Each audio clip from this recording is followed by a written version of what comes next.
Hi, this is Sir Flobojan Thunderhammer. And I'm King Cabbage Tidehammer. And this is WAK. We got a couple of serious ones under our belt. Slept with the king. And you become the champion day one and walk out. I'm surprised your beards didn't get Velcroed together. Explain that. You have to explain. I haven't a clue. That's why. Some sort of LARP thing. I survived that. I'm not going to murder you. Hello and welcome to WAKed, where we discuss topics important to the Kingdom of Winter's Edge, interview the Amtgard community at large, and talk with interesting people from around the foam fighting world. Hey, all right, first try. Today we have with us Grand Duke Sir Randall, Pontius, and Andalsa. I've already lost it. I'm going to blow your intro. Sir Randall, would you please introduce yourself? I think you did pretty well with that. And in your defense, that's already a messed up name because it's been modified over the years until Lyndon got mad and blocked people from modifying my wiki. We just talked with Lyndon last week. I did not choose to have Pontius as a name, but it appeared there one day and I thought, okay, fair enough. So you're just riding with it now. Okay. Oh, yeah, absolutely. I don't know that because when we air these podcasts, we have a limit to the number of characters we can put in an episode name. And I think I'm just going to put your full name and make that the episode name. You're welcome to. I think that should be interesting. Is the Bomba still there? I think that the guy that got banned kept on putting Bomba in it. Egilsson, the Steadfast, Librarian of Light, Last Scholar of the Ancient World, Defender of Dragonspine. No Bomba. No Bomba. We can reach out to Lyndon and see if she'll Lyndon put it back hasn't in. blocked me from editing you. Oh no. All right. Well, Sir Randall, thanks for coming on with us. I know they're all kind of looking for something to do nowadays, and we'd love to have you on. I know the best way I know you is I've met you once at a Winter's Edge event, I believe, and then you're also the creator of the Electric Samurai. Yeah, that's a blast from the past right there. That's two blasts from the past. The Electric Samurai has been kind of in the grave for 8 years now, more or less. So I would say that a majority of Amtgarders well over a majority of Amtgarders started playing since we stopped using it. Yeah, it was a big thing though. So one of the things, Randall, that we like to do on the podcast here is we're introducing Winter's Edge to interesting people from around. You are someone that I would definitely say has, and I find myself saying this a lot with some of our recent guests, but you've become a legend within your own time in the game. And so for Winter's Edgers that don't know, Randall ran a message board called ESAM for, how long was it active, Randall? It was from 2002 to roughly 2012. At that time, things started to wind down significantly as a lot of people started using Facebook instead for their communication. But about 10 years, and I'd say for at least 9 of those 10 years, it was the main communications place for all of Amtgard. Yeah, and it's still running, right? I think I looked at it the other day. Well, it's still there. I keep paying the internet bill, and it keeps appearing. Right. Most of the forums are archived. I close most of them off because they're not really useful for modern Amtgard, but for people that want to go in and do research on them, I've opened them up occasionally. And of course, all the articles are still there, and they also have varying degrees of utility for modern Amtgard, but they're there for historical sake. Yeah, okay. It was a lot of fun. We'll put a link to it in the description if anyone wants to go check it out, or maybe even make a post. We were talking just the other day. I'd almost love to see ESAM come back. Dude, I hate Facebook so much. Yeah, I would be fine with I do that. too. That's interesting to hear because, well, for me, Facebook's been pretty fantastic, but I think there's a lot about Facebook that's problematic in how it creates communication. It creates bad communication. Yeah. And so I've wondered about what Samurai might look like in the modern day, how it might manifest. Yeah, I think that the world has moved past message boards in general. Don't do that to me. But I agree with you. And what you said there, Randall, the kind of negative aspects of the communication that can come with it is why I have grown to hate it. I guess I've experienced more of the negative than the positive with it. Though I will say that having situations where my entire park has one big chat that we can all talk to, say, hey, I'm going to be late, or hey, does anybody need water, or something like that. That's a blessing and a curse, though. Yeah, it is. It's 2 a.m. and you get a big, meme storm from somebody who's still up and you got to work at 7 and you're like, fuck, I forgot to do not disturb. Yeah, right. Yeah, that's a rough one. We've kind of had the same situation for our local shire down in southern New Mexico, where we're not using our main board right now, our Facebook group, and we're also not really meeting at all either because, of course, everything's closed down. But having that Facebook chat group has been really useful because most people on that chat group also don't want to be bothered at 2 in the morning by a meme storm. So the only thing we've really used it for is to coordinate votes whenever a kingdom election comes around or whenever we want to allocate money, and it's been so efficient in being able to do that, which is a bit of a blessing as well. I think that's what it's supposed to look like when it's used correctly. Not what ours looks like, but probably what it's supposed to look like. Not what 30 of the ones I'm in look like. So tell us about how you got into Amtgard. Kind of give us your backstory here so we know where to go. Oh, wow. Okay, so it would have been November, the first weekend in November in 1992. I had a month previously moved to the United States, and I was walking through the park in Las Cruces where the Renaissance Fair was taking place, and I saw some people fighting with foam swords. And I must have been, I was 16 at the time. I just turned 16. And I thought to myself, this is what I've wanted to do my entire life. And walked over and said, can I use these? And they said, sure. And I started fighting my brother with these foam bats. And immediately somebody walked up and said, you're not supposed to use other people's weapons without their permission. So my introduction to Amtgard was being told off for borrowing somebody's weapons, which I'm sure I've done the same thing to someone else over and over. But yeah, and then from then just took off. I played for 3 years pretty solidly. This was during the time of V5 and V6. Wow. And I played a lot of Bard. It was my favorite class at the time. I played the Thief class kind of a lot until we got rid of it. And then I quit Amtgard in 95 and stayed gone for 5 years. And then I came back in 2000 and have been back ever since. I hit the ground running pretty solidly. I came back in 2000, and within a few months I was King of Dragonspine and basically hadn't looked back. Yeah, I noticed that your Amped Wiki said something about, what was it? King of Bards, or let's see, what was that? Oh, I should go take a look at it too. It's been a minute. Master Bard, I think, is what you had. Yeah, Master Bard is what's in your Amped Wiki. A lot different from King of Bards. Can we make him King of Bards? I mean, can you edit the wiki? Yeah. Okay, well, sorry, Lyndon. So hold on, you said something about a thief class, and this has to be a V5 thing, right? Or is this V6? It was during the time of V5, I think, and it wasn't in the rulebook. It was one of the several classes that were being tested, and we were testing it in the Duchy of Dragonspine. We weren't a kingdom yet. And in the Duchy of Dragonspine, we were trying it out. And there were some aspects of the thief class that caused it to be problematic. So one of the conditions of Dragonspine getting its kingdom bid was we had to get rid of the thief class and just use only the standard classes. Oh. What's funny is that the things that were problematic about the class are things that today we just sort of take for granted as part of the rules. Because one of the things was steel weapon, which is basically a heat weapon ability. But at the time, Amtgard for some reason couldn't figure that out. They're like, well, do I literally take your weapon? Do you get to keep it? How does it work? Yeah, it's got steel in the name. It's got steel in the name, just pretend. And there's also a hide in shadows ability, which is exactly like an assassin step into shadows power that we have now. And folks just could not figure that out either. They're like, well, I can see you. Like, well, no, but I'm using an ability. And they just couldn't figure it out. Mm-hmm. So finally, the Burning Land says, okay, if you want to become a kingdom, you got to get rid of the thief class. And so all of us that had thief credits were allowed to roll those over into some other class, and I picked Bard.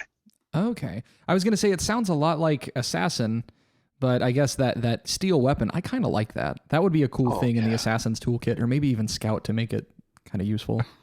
Oh yeah, it was basically like a low-level wizard plus a low-level assassin, and you had to carry an actual bag with you, like a small sack that was like your thief's sack of tools or swag or whatever. I don't know, but you had to carry a bag. I like that.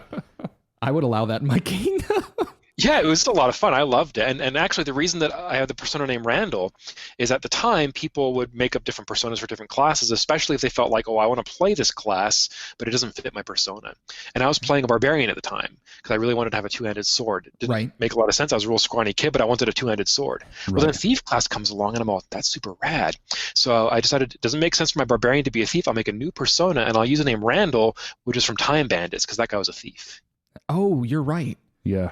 Oh, holy cow. That's stuck, huh? That's amazing. Yeah. So what caused you to leave in 95? Was it just moving, job change, you moved to a park that didn't have Amtgard, or what happened there? That's a good question. I've only ever played Amtgard in one park. I've always been a member of the chapter in southern New Mexico in Las Cruces, which wasn't until recently the crown lands of the Kingdom of Dragonspine. We are just now finalizing that transition to make it a full floating crown. Wow. So I've only ever played in the one chapter, and as a consequence, only ever two kingdoms because I started as a Burning Lander, right? Because we were part of the Burning Lands. Mm-hmm. Yeah. But in '95, I was really burned out on Amtgard. I was really bitter about a lot of things, and I wasn't having a good time. I was in college at the time, and I was having a lot more fun hanging out with college people and doing things like on the internet, like playing MMOs, or they were MUDs at the time. So I just gradually just stopped going. I got out of office and just quit and never went back for 5 years, except for maybe to 3 feasts, because I took my girlfriend to one of the feasts to say, here's what I used to do, and maybe about a dozen times to the Alamogordo chapter, which was at the time called Shadow Vale. I would drive over there because that's where she lived, and I'd play Amtgard there for a few times. But otherwise, 5 years no Amtgard, and then didn't come back till 2000. 5 years seems like the normal, like, I'm burnt out, I need a break time, doesn't it? There was that was how long I took off when I busted my knee up. That's Me how long too. you took off when you had your kid. Teflon, same thing. Yeah. I mean, yeah, like, I think there's a trend of, like, at some point we all get burned out, we take a break, and then we come back to it. That's kind of cool to see. It's right on 5 years. Well, I think for me, the 5 years might have had something to do with that was also about how long I was in college. So I'd come back and I got a job, and I remember I used to tell people when I was 18, 19 that, and people who are like, yeah, I can't come to Amtgard anymore, I've got a job on Saturday, mostly it's because they decided they didn't want to do Amtgard and then got the job on Saturday. But I don't know how true that is, but that's what I told people. But then in 2000, I had a job that had me working Saturdays, and I remember going to my boss and saying, I would like to work on not Saturdays, please, because I got things I want to go do. And he says, okay, sure. And then I went out to play Amtgard, and I fought who was King of Dragonspine at the time, and it was Farrell Lynn. So Farrell Lynn was King of Dragonspine in '99, and I fought him, and I took a shot that he swung on my arm. He's like, wow, that was a really light shot. That was impressive. And that was the only week that I went out that ring, because immediately my boss changed my schedule back. As a consequence, I got a Griffin out of fighting the king once, and then I came back a few months later, and I was doing the same thing. I managed to get a Saturday off, and I went and I fought Kershan on the battlefield, who was king at the time. And the same thing happened. He's like, Nick, and I was like, well, that's a pretty good shot. And it was of course, it was absurd. I wouldn't do it today.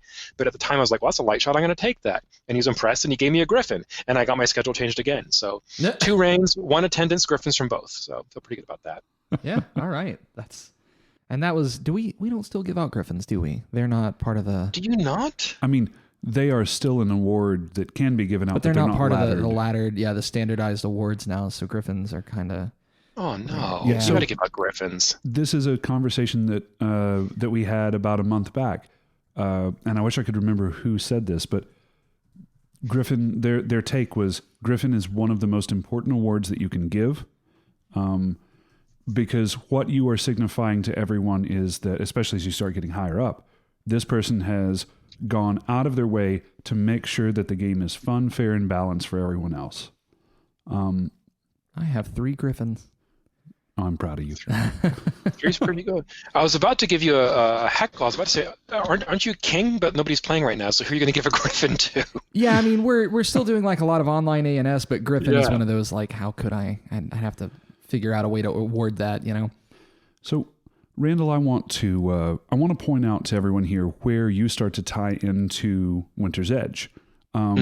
So, around 2001, you, at the time, Mystic Glade, which was under Dragonspine, decides to join up into the Central Eastern Alliance, which later became the Principality of Winter's Edge.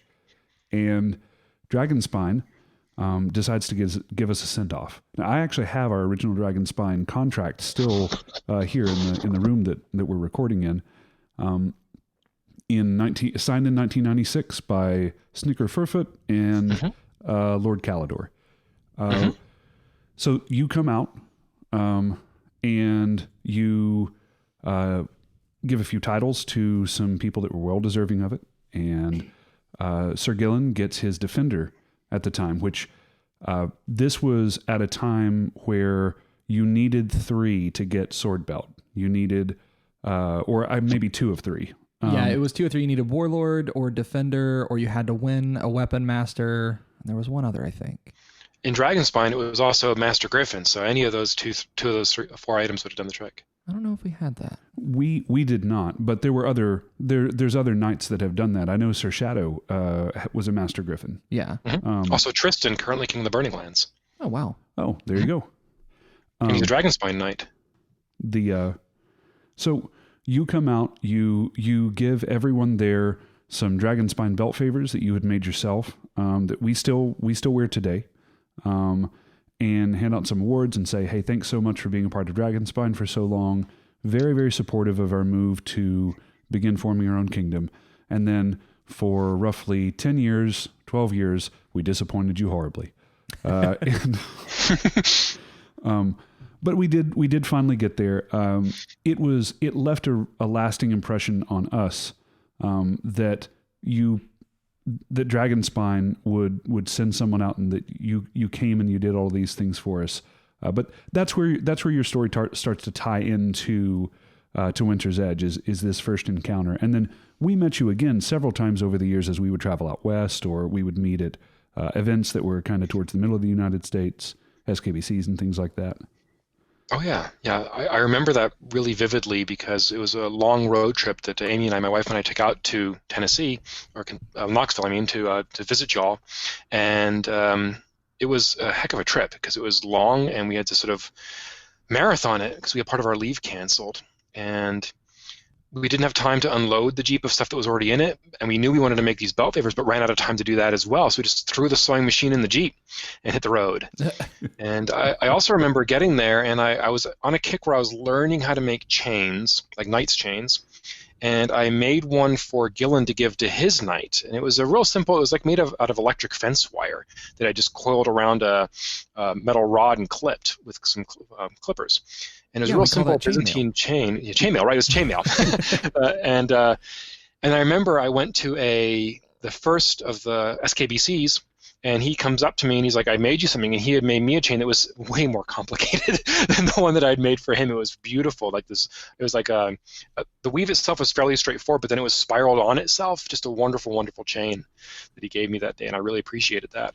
Yeah, you started a cult. I don't know a better way to describe it, the cult of the chain. We, at that time, Gillen was dating someone that worked at the vet school. Oh, yeah. So we would go into the vet school after hours and go into one of the rooms that no one uses for anything, right? It just had an old conference table in it. And we would sit there and sew and make chainmail and stuff like that. When you were the one that kind of introduced our whole park to the idea of making chainmail jewelry. We had always looked at it like, I could do some 4-in-1 to make a chain shirt, but it takes so long and it's dirty and dusty. And this started just a huge group of people that were going and picking up $5 pliers from Harbor Freight. There's a local store we have here. We got a really, really bad grinder and ground off all of the teeth on them and then started doing jewelry ourselves. And I think there was a time where everyone at the park was wearing 12 chainmail bracelets and 6 or 7 necklaces that we had hung charms on because we didn't want to be mistaken for knights or anything like that. It was like I'm going to date myself a little bit here, but slap bracelets or something come out and people are wearing 40 of them. Yeah. But yeah, no, I cannot overstate the impact that you had on the local area here. Least of which when you came, we were introduced to a few new things too. We didn't have many people that played Bard. So Randall shows up, and the very first battle game he's playing Bard. And so I'm going to speak for Subway because he's not here, but one of his influences for coming in and beginning to do Bard was Randall back in the day. Okay. Yeah. So that kind of brought Bard to our park. But Randall doesn't sound like a huge dick. Yeah, no, he doesn't. Jay modified. Okay. He modified Randall's approach to it quite a bit later. Just kidding. We love you, Subway. I appreciate that. And I want to say a couple things about that because when I came out, it was 2002 maybe. I was just starting out doing artisan stuff, and I was definitely just starting out doing chain stuff. And it means a lot to hear you say that this kicked off something at your park because I know a lot of people who have doubts about the things that they're doing in Amtgard. They're like, well, I don't know enough about this yet, or I'm really new to this. And I think that if people just go into things with some enthusiasm, you never know what you're going to start and what you're going to make happen.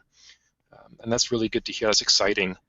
I also want to say that my memories of playing is I was thinking, I'm pretty good at Bard. I'm going to do great here. I remember getting beat up a lot. So I'm glad that you remember it as more of a success. So it's and Cabbage, I know that you want to add something there too, but I was talking to Cabbage about this before we started the podcast. So I have very clear memories of Sir Randall coming out, fighting Dagger, and he had a paint can lid with a handle attached to it and foam put over it. You have one of those. Hold on, where's your sword bag? It's in this garage somewhere, and you have one almost that same. Like it's almost just like a palm. What is it where you throw the ball at it and it sticks? It may have been a somewhat copy of what Randall had back then. Okay, I see. So this was an older. Goodness. This was and we're just now trying to break into the national scene and starting to do all our traveling and stuff, and so we're whispering over there behind his back. This is for him to get better at hand blocking, and he's going to be a master hand blocker. So we've got to be careful when we're ditching and things like this. And we had met the guys down south in Florida at this point, and yet we beat up on Randall pretty bad.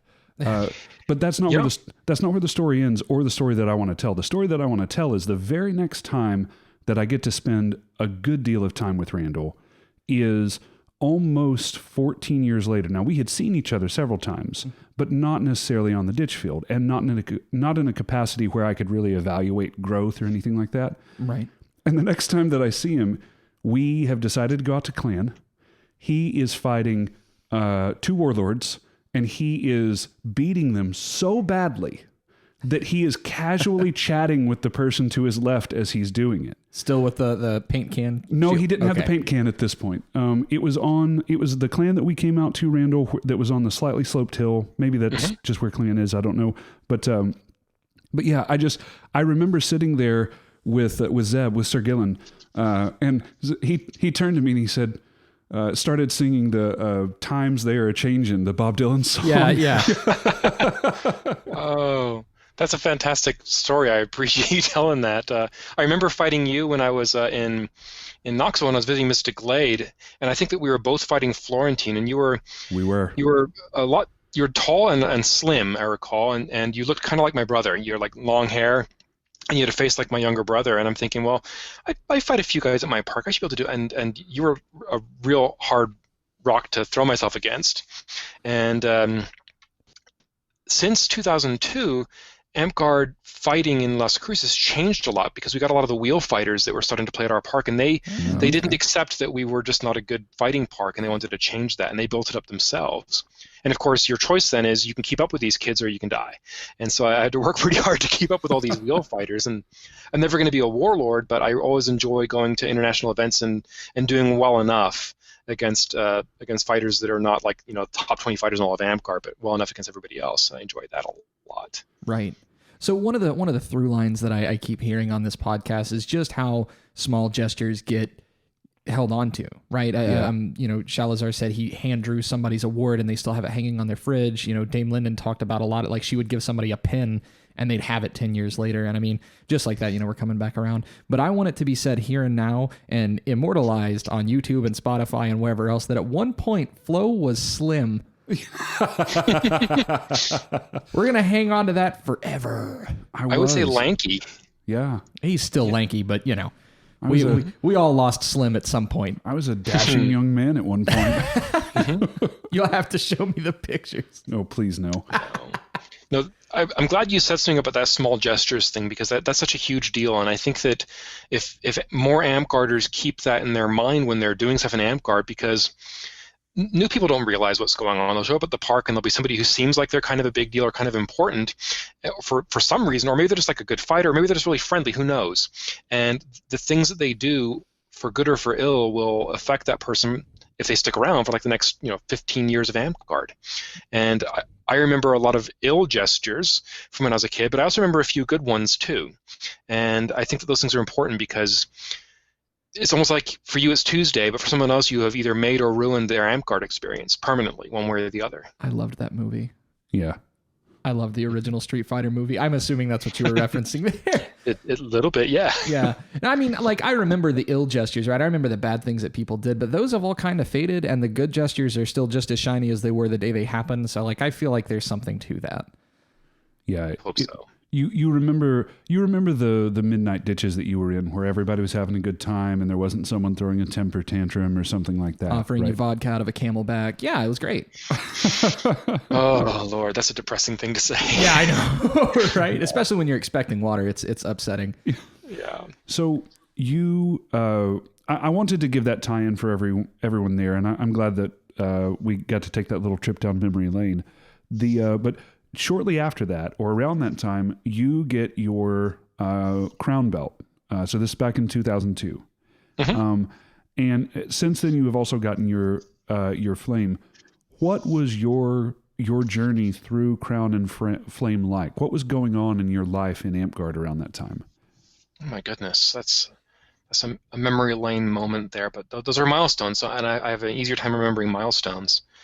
So I was knighted Crown in 2002 by Fyron, who is a really good friend of mine. He's a warlord now. He's a member of Wheel. He doesn't play Amtgard anymore. He was king in 2002 after Alucard was king for a year. And no, I'm lying. He was the king beforehand. He was king after I was king.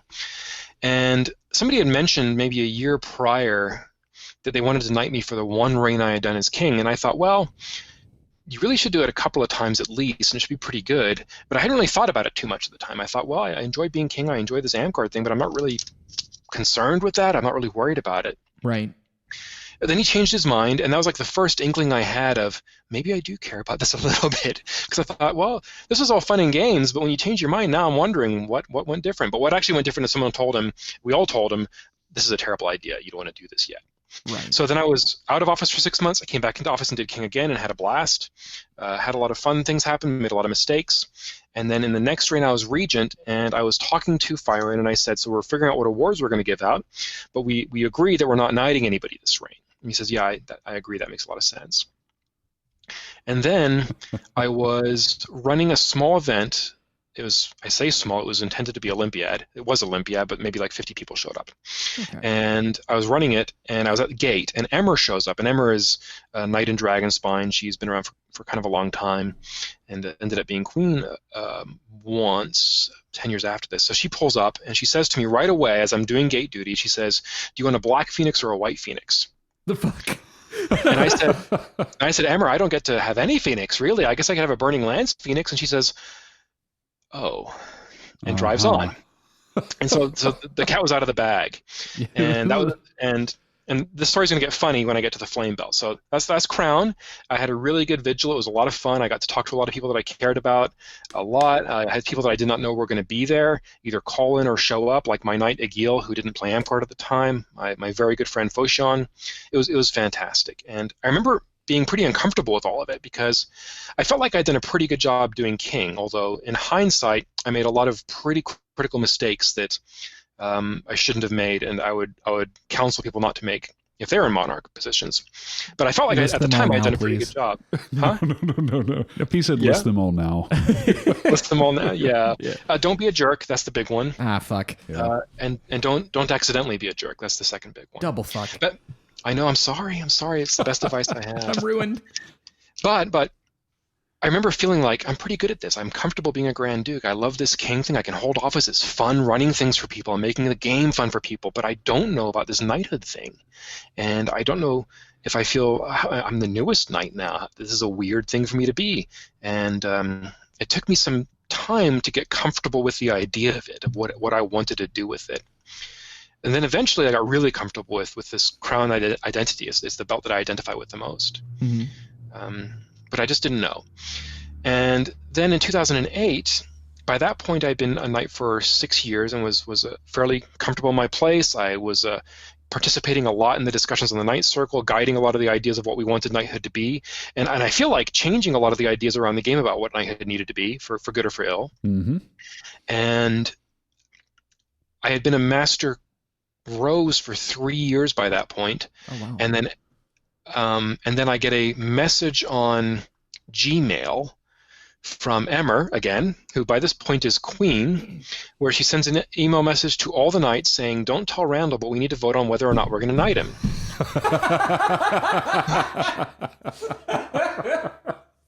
And she had, of course, blown it again for the second time. And I said, "Let me just remove myself from this conversation," and I deleted the email chain, and they had their conversation, and that was that.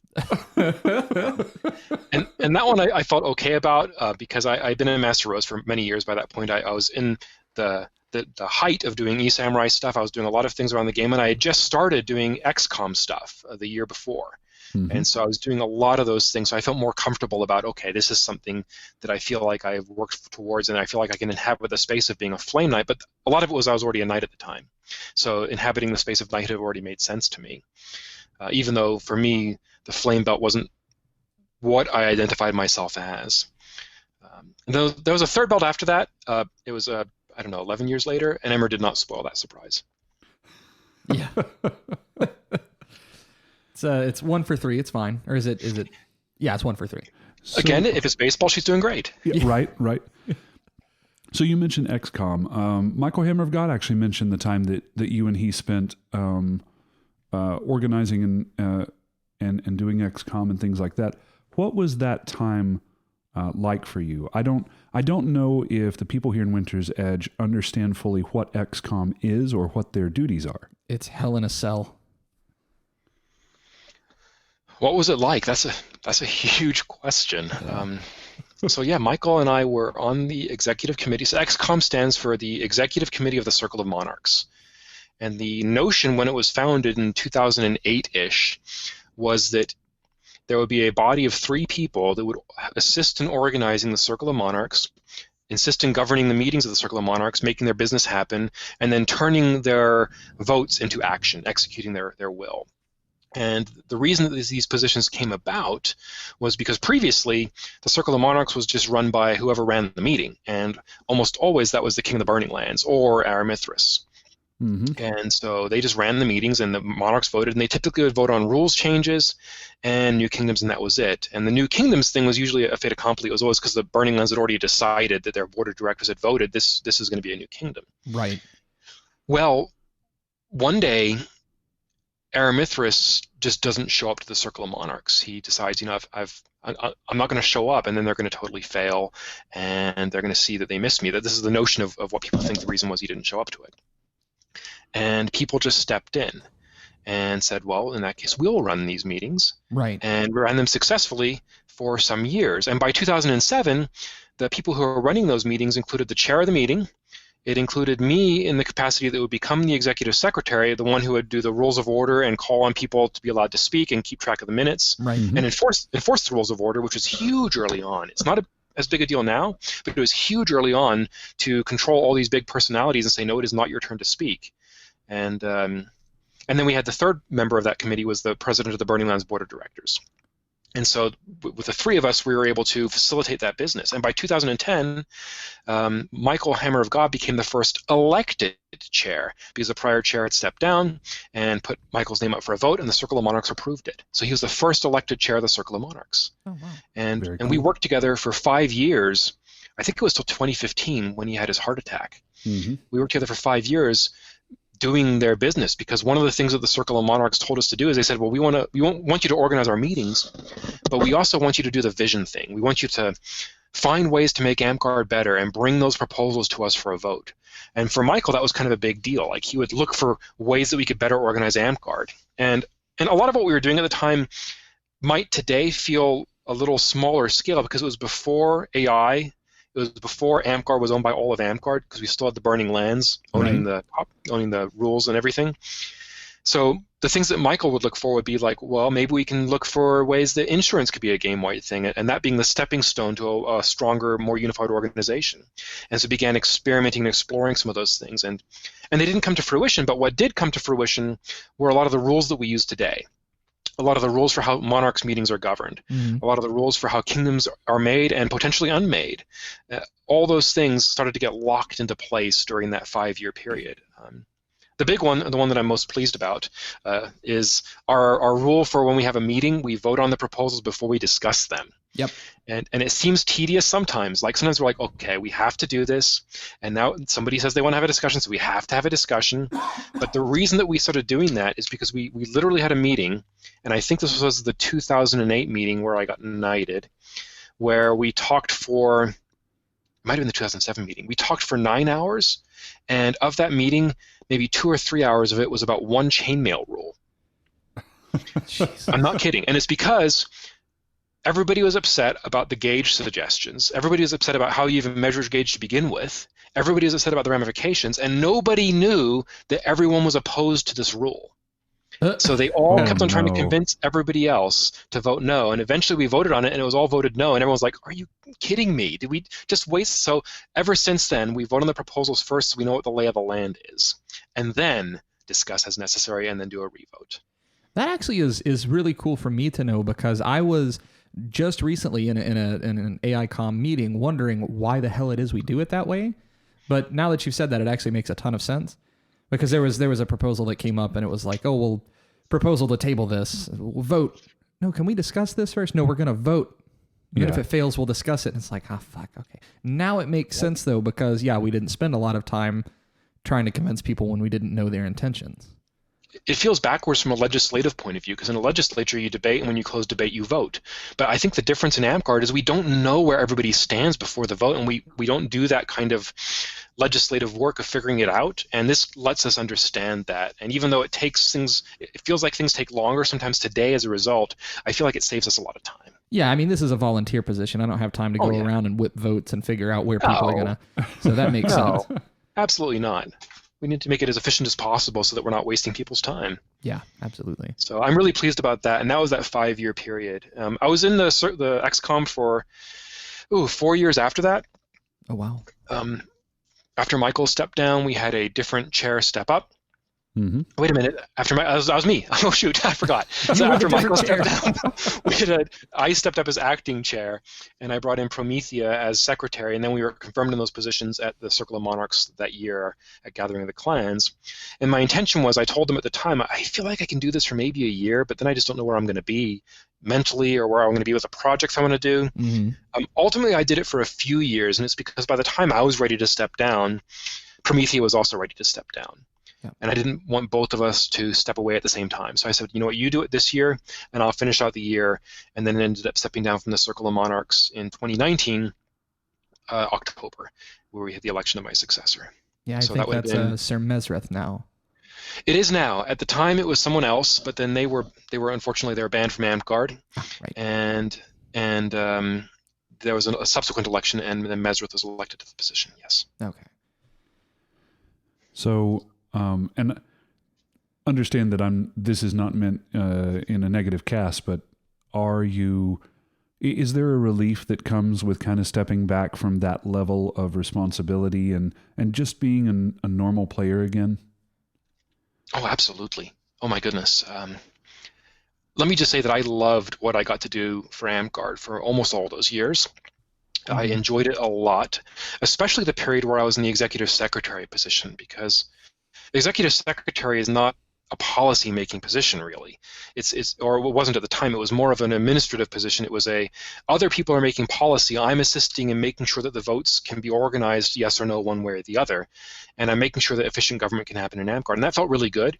Mm-hmm. And it also felt really good because in order to be an effective secretary, you kind of had to affect a very strong neutrality and avoidance for big debates that were taking place in Amtgard, and I got more and more into that role as time went by, and you wouldn't believe the relief you have, or maybe you would, the relief you have when you look at an argument happening in Amtgard and you're thinking, yeah, I can't get involved in that because my job won't let me. Yeah. So, but then the stepping away part at the end, like I said, I wanted to do it the year before.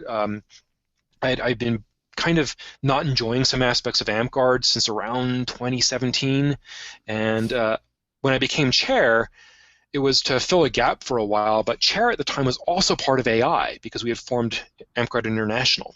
Right. And so I ended up slipping into that role by accident. It's not what I wanted to do. And I told people I don't want to do this board stuff, but I'll do it as much as I can. And it was a lot. It was a lot of difficult work. It was a lot of thankless work. And it was a lot of people that were ostensibly on the same team, not working as well together as they could have done. Mm-hmm. And the opportunity to get back from that and to not do that anymore. And frankly, I'm divesting myself as many kingdom things as I can as possible too, because just getting to local level Amtgard stuff is such a joy. People are having such a good time all the time. It's nice to have someone else responsible for making the hard decisions. And I don't know, it's just... Well, I mean, one of the things that I learned from Shalazar very early on about leadership was your end goal is always to get the next generation ready and have them take over for you. And that is also your mark of success, is that you have been able to hand it off and they're going strong and they're good. And it sounds like that's what happened is, you had done what you could and you've been able to hand it off, and the next generation is now carrying it into to the future.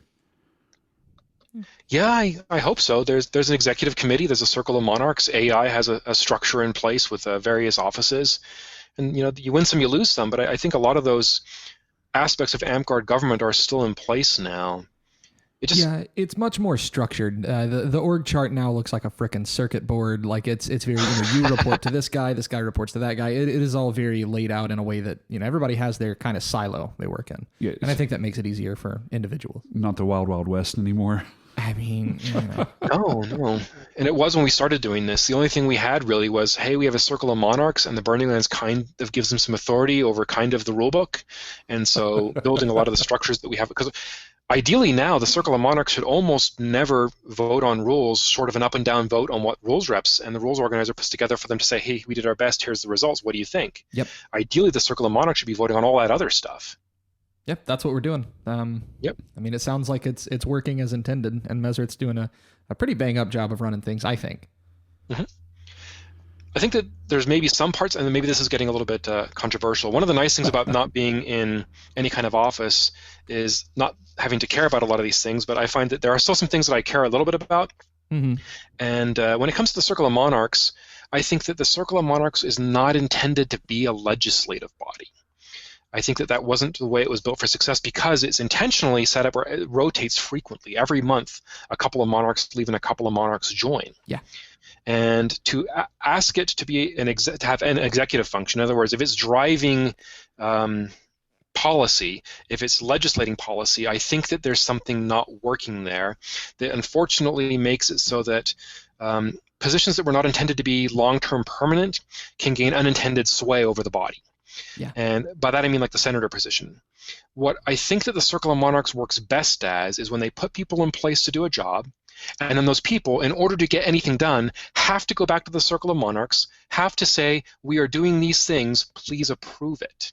In other words, the policies are generated by the folks that they appoint, but they have to go to the Circle of Monarchs to get legitimacy and authorization for their final decisions of the critical stuff that all of Amtgard has to have buy-in on.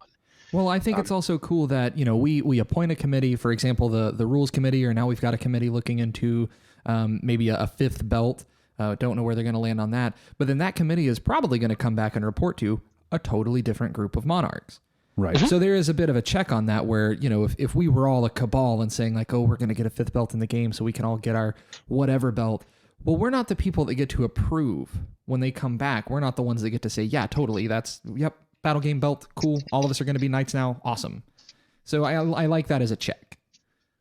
I like it too, and that's why I think it's important for the body to change, because what the Circle of Monarchs represents to me is not a legislative body, it's not an executive body, it's not even a policy-driving body. What it represents to me and what it should represent is Amtgard and Amtgarders.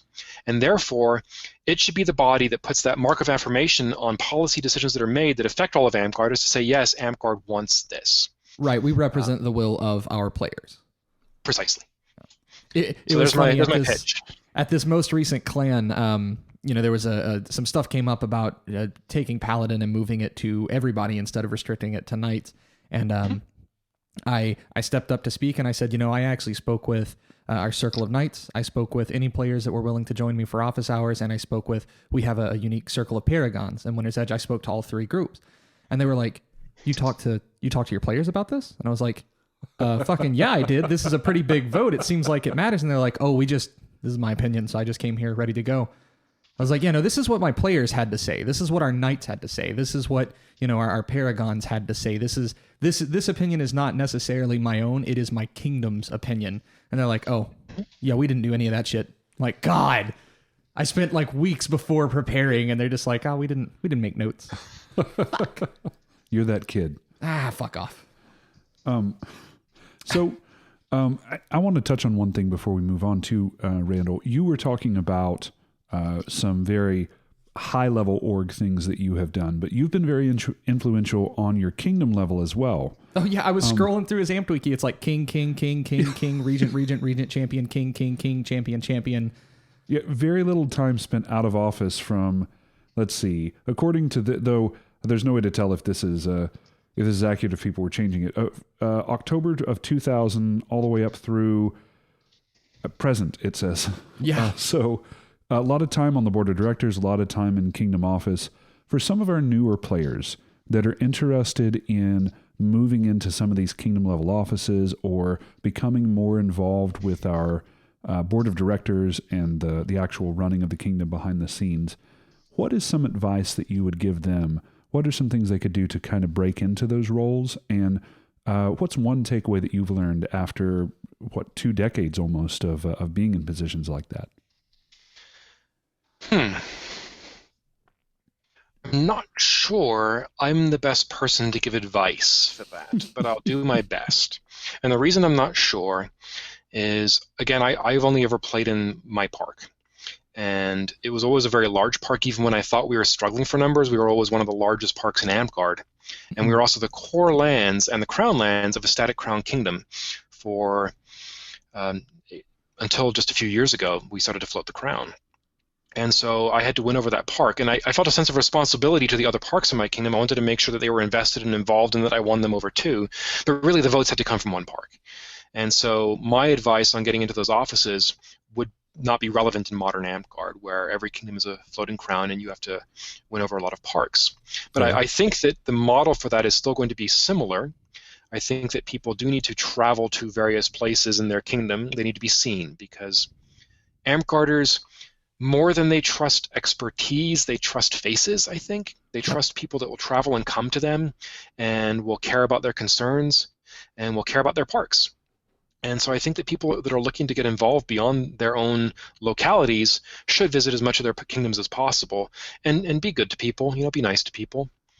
And a lot of the advice is really similar to the same kind of advice you get in a job. It's you might cynically say it's about who you know, but really we're a volunteer organization, so it's not so much who you know as it's people need to know and trust you. They need to believe in you. And travel is part of that. Going to people is part of that. Yeah. I think that once you get into office, if you're willing to be the one to do it, because I don't know if it's the same thing in y'all's kingdom, but sometimes when you have people running for a kingdom office, it's a single slate, is uncontested. So sometimes half of success is showing up. Very often. Being the one. It's being the one that said, I declared, I got through quals, here I am. And after a while, if you're always the one who's like, here I am. So I think that that's the kind of advice that I would give for modern Amtgard is don't be a jerk, be good to people, go to where they are, visit them, travel, obviously not right now, but travel, right, and fulfill your obligations, do your job. Even if you're not feeling the energy for it, at a minimum, do what you're required to do. Yeah. Stepping up is really huge too. I mean, I ran uncontested and on 2 terms now, but I mean, like if anybody else had stepped up, like especially for my first term, just about anybody could have beaten me.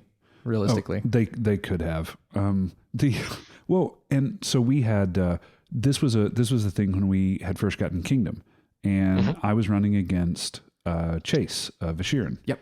And so arrogance and bravado aside for a moment, okay, I had more of the popular vote at that point because Chase wasn't really Chase was known in a few parks, but he wasn't really known throughout most of the Kingdom, and I failed the rulebook test. I think I got our Corpora test at 100%, but I failed our rulebook test by 1 question. And we didn't have... Oh my goodness. I know, right? Disappointing. And the one who was organizing that, we did not do retests. this is how that person had always done it. They had never allowed retests. And the confusion came because, of course, other people that were in the position of prime minister did allow retests. And so there was quite a bit of back and forth conversation. And So you were like, oh, just one question. Well, I'll take it again. That won't be a problem. And then they said, no, you fucking won't. And you went, what? yeah, that was exactly it. Okay. And unfortunately, this happened on a very public board. This wasn't done, behind doors or anything like that. I was notified that I was not going to be able to do this ahead of time. But so where did that take us to? It took us to a single person slate, which is what most of our officers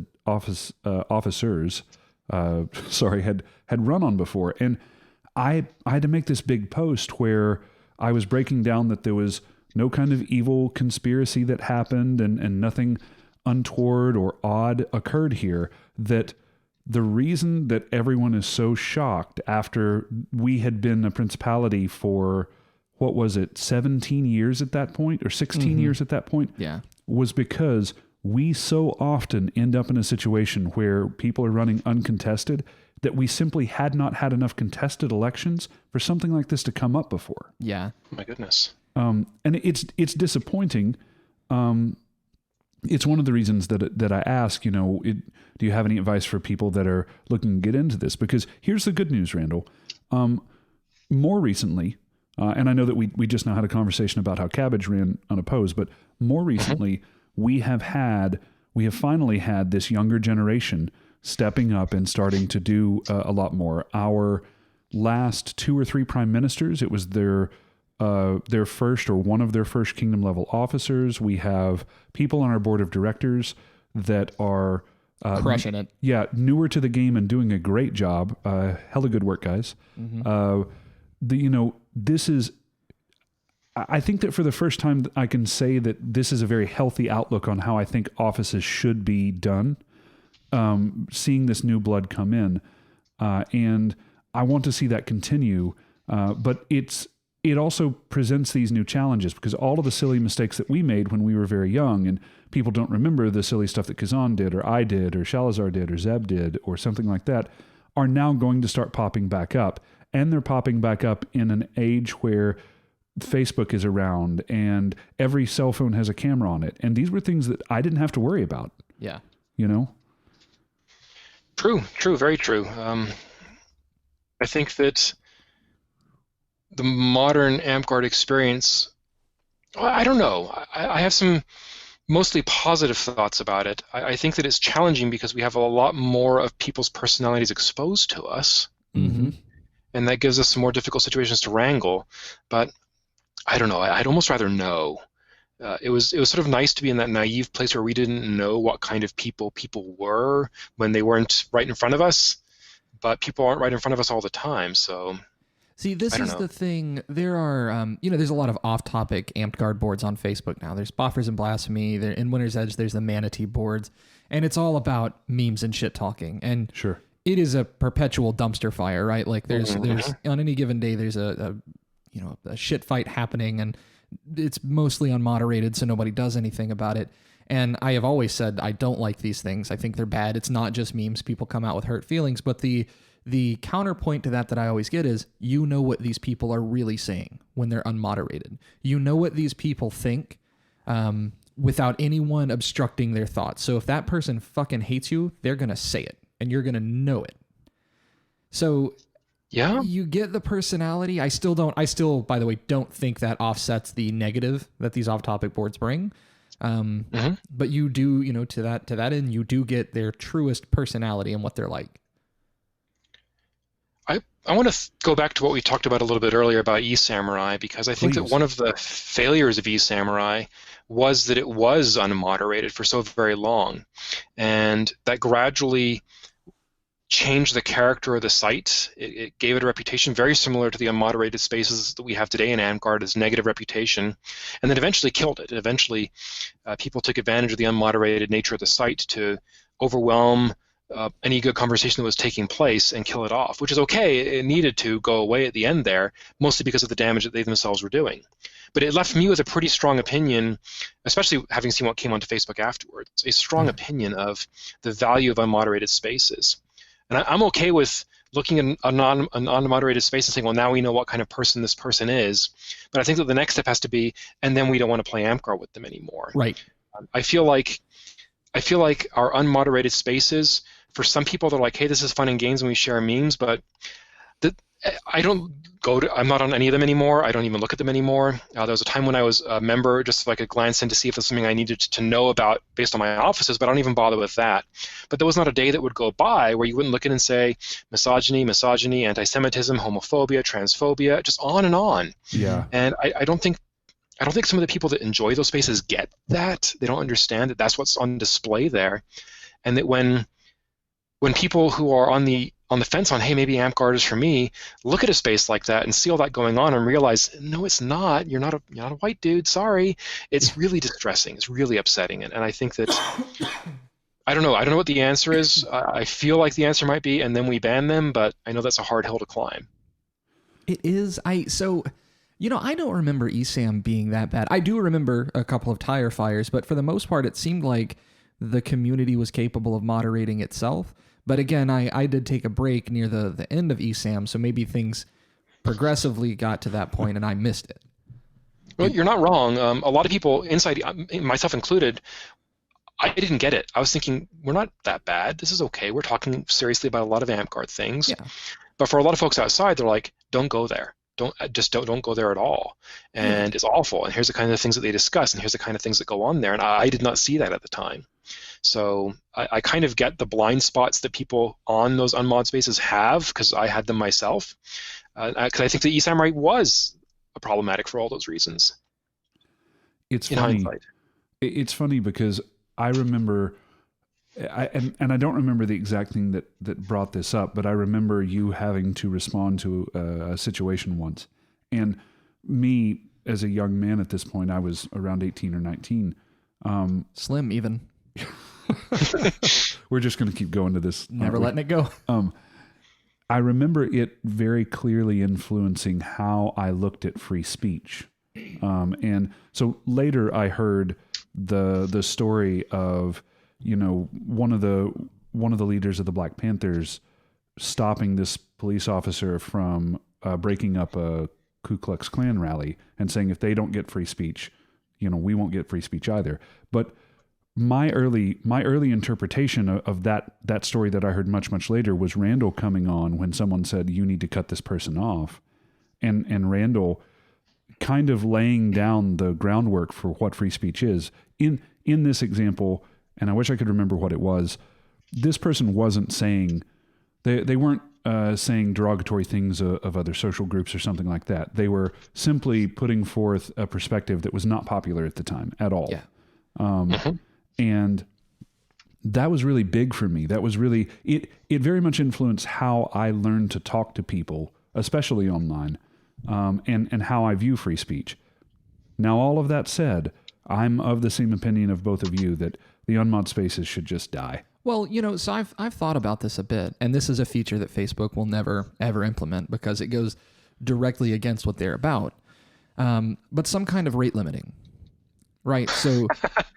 Right, so yep. Once per hour you can make a comment or a post or whatever, because then you are not immediately firing off a response. Flo says something that I disagree with, and I'm not just immediately jumping in there and saying, no, you're wrong, you're an idiot, fuck you.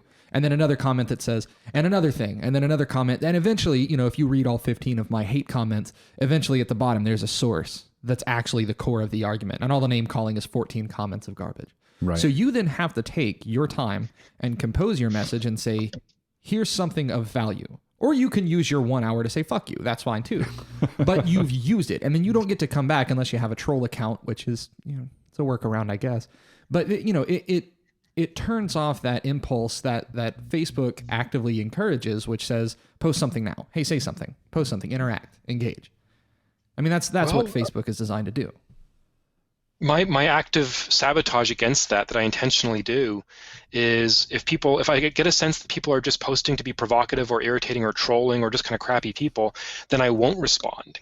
And because you're right, Facebook puts that little red light up and it forces that, hey, I need to respond right now, but I'll just post my ideas, especially after waiting in a thread for a while, and I'll try to post them comprehensively, and then just walk away from it and not respond if somebody does a follow-up immediately, because I know that's what they want. And if they don't see that little red light, then they're never going to respond again, and then it just dies out. So that's my active sabotage, is intentionally forcing myself to not respond to people, because then I know that they're not going to have what they want, which is an opportunity to respond in turn. Yeah, they almost want you to have a bad conversation. Oh, yeah. Yeah, that's a good way of putting it. I hate that. Yes, we need to move back to ESAM with rate limiting. Can you implement that? We absolutely could, but no, it is certainly toxic when what people want is to create an Amtgard where that when newcomers come and take a look, they'll see two dudes arguing for 5 days about minorities. And like, okay, this is gross. This is just disgusting. Why do we have this? And that from that description, you can't narrow down the thread I'm talking about because it happens too often. But if one of those dudes says, you know what, I'm just not going to respond to this conversation. I've made my opinion known. People can hit like or not. And so for me, I look less at the comments, because there's a certain personality that just insists on putting up comments. But most people aren't like that. Most people are just like, I don't want to get involved in this. I'm reading this stuff. I'm going to hit like on what I agree with. Yep. So I try to put out content that people can appreciate and like, and say, this is an opinion that I agree with, and then leave it at that. Yeah, well, we're not trying to exchange ideas. We're trying to prove someone wrong. Right. That's what Facebook is engineered to do, right? It's engineered to both spread bad information and get bad information in front of you, and then make people turn on each other. Yeah. That is the unfortunate side effect of, an attention-based economy, I think. But we're getting into some weird philosophical shit that I am not qualified to talk about. To make it Amtgard-ish and worse, I think that rules and rules lawyer mentalities make that more so. In other words, I think that people get into wanting to be right about the rules, even if it doesn't actually matter, and Facebook feeds into that just as much. Yeah. Well, technically, I'm allowed to. Okay, technically, sure, but you're still a dick. Like, come on. Yes. So I want to do a little bit of a subject change here for just a moment, though we can revisit this conversation, because I just now noticed something. You have the title of Hatter. Is that a real thing, or is that not a real thing? I have a hard time telling on the page sometime. Hatter is actually, yes, it's a real thing. It was on a scroll made by Natasha, who is a artisan in Dragonspine, and it was because when was the Hatter reign? It would have been 2010, I think. Oh, wow. Let's see. Azrael Jade and I were driving to probably Pegasus Valley, which I think prior to COVID closure was the largest park in Amtgard and was pretty decent sized throughout most of its recent history. I've got a decent idea as to why. We're driving to Pegasus Valley, and we're batting around ideas for a reign if we ever decide to run for office together again, and come up with the idea to do a Alice in Wonderland reign. And we're just suddenly really excited about this silly idea because, unlike a lot of reign themes, people don't need any education on what it's about. They know what it's about. They can literally just wear a hat and go to the park and be participating in the theme. It's such a low effort to get involved at a high level. And so we got super excited about it, and we also decided, you know what, we're going to do it as a surprise reign theme. We're not going to tell people we're doing it, which frankly was, it worked out well, but don't do that. Because it meant that only she and I were able to work on it, and that was a ton of work to put on two people. Right. So we planned to run next. We cleared the field. We called people. We said, hey, we want to run for Monarch next, and so if you're interested in doing it, please give us a term. And a lot of our friends were like, cool, we can do that. We trust you. And so at Maze in 2010, I think it was, we stepped up as the Mad Hatter and Alice. And Amy had made me this immaculate, just remarkable Mad Hatter outfit that was inspired by the one from the Johnny Depp movie. Yeah. And she made herself this beautiful Alice in Wonderland outfit, this wonderful gown, and we had multiple outfits. We had a field outfit, and we also had a court outfit, and we also made a 52-card suit of tabards of all the numbers ironed on, and also aces. Our guards were the 4 aces, so we called them back to the back and we said, hey, we're stepping up and you don't know this, but our theme is Alice in Wonderland. Here's your guard tunic. Please march up for us. And I got my buddy. He's the dude who's in state government who until last year did the presentations before the Circle of Monarchs on best practices. I got my buddy, he's also a drummer, to do like a marching cadence, and we had the 4 aces march up with pillows that had all the different accoutrements of the Hatter Reign on them, the different like Alice in Wonderland-y stuff, and then we walked up to the front and I did some sort of, it was the Jabberwock poem recitation. Yeah. And then we told everybody, in case you can't tell, and then we also had a huge Jabberwock banner that we unfurled. We said, in case you can't tell, this is our rain theme. And so we did that for 6 months. And at the end of the rain, it was just amazing. One of my 3, I don't know what I'm going to do to top this memories in Amtgard, happened during that rain. Ooh. And it's a very vivid memory. And the last one prior to that would have been maybe 6 years previously. You know, those moments where you just look across at something that you've done and you think, it's never going to get as good as this. This is the best it will ever be. So 1 of 3 happened then. And at the end of the rain, the people who stepped up afterwards were like, that was awesome. That was so much fun. But you're already a Crown Knight and a Grand Duke and a Knight of the Flame anyway, so what are we going to do? So they came up with a custom title and gave me the title of Hatter. That's really cool. Yeah. I was wondering if for a moment you actually made hats. Teflon would be so upset that he missed this if you were an actual hatter. Yeah. I make things, but not hats. I'm sorry. He could talk to you for 2 hours about making Stetsons if you were, so maybe we've saved you. Well, my goodness, I love that I was able to tell this story, and it turned out to be the more disappointing of the 2 options. I take it all back. I'm an expert hatter. I make a lot of hats. If that's better. No, you hear that, Teflon? I think it's the better of the 2 options. So there's a rumor about you that you're a human being. What's this? Because this is in your Amped Wiki, and it's just tantalizing. It's a real short story, and it's from E-Samurai as well. My responses in E-Samurai, I always work to keep them pretty measured and calm. And so somebody started a joke that, I think it was Grix who started the joke, that Randall is factually a robot. And it's also because I tend to not be very emotional in public. I don't want people to touch me or hug me. So they decided that I was not a human being, and I was in fact a robot. Oh. Yeah, that's the whole story. I went to, I saw that, and I immediately went to the very much human Ted Cruz for president, or whatever that old website was. And I thought that this was some kind of sales pitch that you had used when you were running for office, you know, very much human Randall for King of Dragonspine. Yeah. Let us go out for tacos, fellow humans. Yeah. That is oh, that site's great. I have seen people. Randall is one of them. Yeah. Contrary to popular belief, I'm a human and not 3 aliens in a trench coat. Yeah. I don't know what you've heard. Yeah, but I love it. So, you have you just collected every single title there is in the game at this point? This is a fairly impressive list here. Oh, not as many as your previous guest. Let's see. Yeah. And Night of the Serpent was a long time coming, and so let's see. I was about to ask if you were a Serpent Knight, because I don't think it says in your Amped Wiki that you are. Oh, that just about tracks, doesn't it? Well, I am, as of 2019, yep. It was replaced. So where Serpent Knight should be, it says nerd and nice boots. Oh, that is also accurate enough for my purposes. I'll accept it. Yeah, because if you scroll down, it says ANS and tournament wins, and it's like Arts and Sciences Champion 2008, 2009, 2011, 2000. I'm like, how the hell do you not get? Okay, it makes sense now.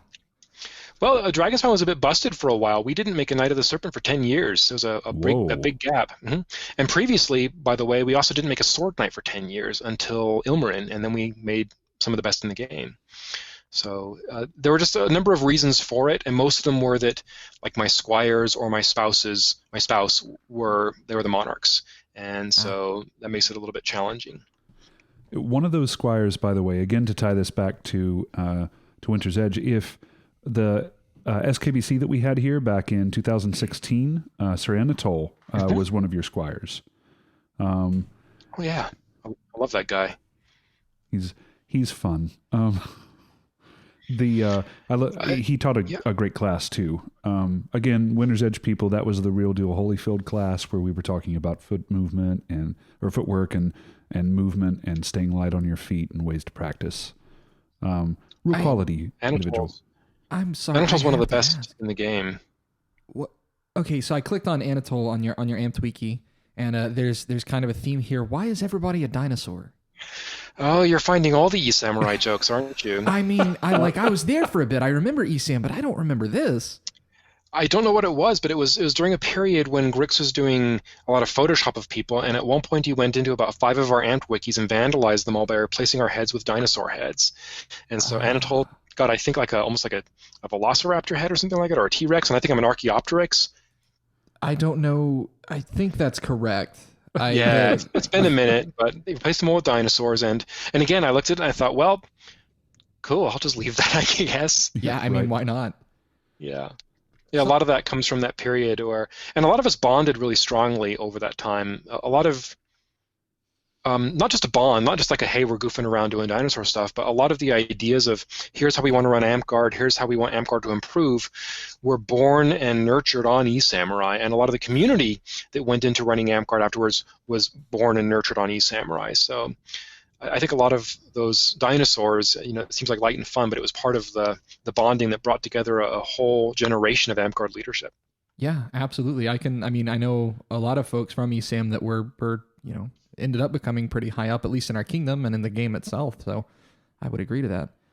So you mentioned earlier that you were never going to be a warlord. I mean, you've got 3. Do you think that there's any chance that you could collect them all? No, absolutely not. Not unless Warlord changes, which I think it should, first of all, not for my sake, but I think it should in general change from what it is to be something more accessible to your typical Amtgarder. But I'm a 4th Order of the Warrior, I believe. How the fuck? And in Dragonspine, well, think about it. In order to get 7th, you got to win a tournament. Yeah. In order to get 6th, you got to get 2nd place in a tournament. 5th is 3rd place in a tournament. And when you have Anatole and Ilmarin and Firen and all these people that are running in your tournament, saying that are fighting in your tournaments, that's never going to happen. And I have actually won a tournament by accident. I won a Burning Lands Weapon Master by mistake once, and so that was a lot of fun, but didn't get an Order of the Warrior out of it. And I'm also 44 years old, and I'm not really an athletic person. It's the kind of thing that I'm unwilling to put the work in that would produce a modern warlord today in Amtgard. And I'm also not sure about the brain for it. If you've been to SKBC and you've done the combat computer classes, fighting moves so fast for me. I just can't see the fight taking place the way that I think warlords tend to see the fight taking place.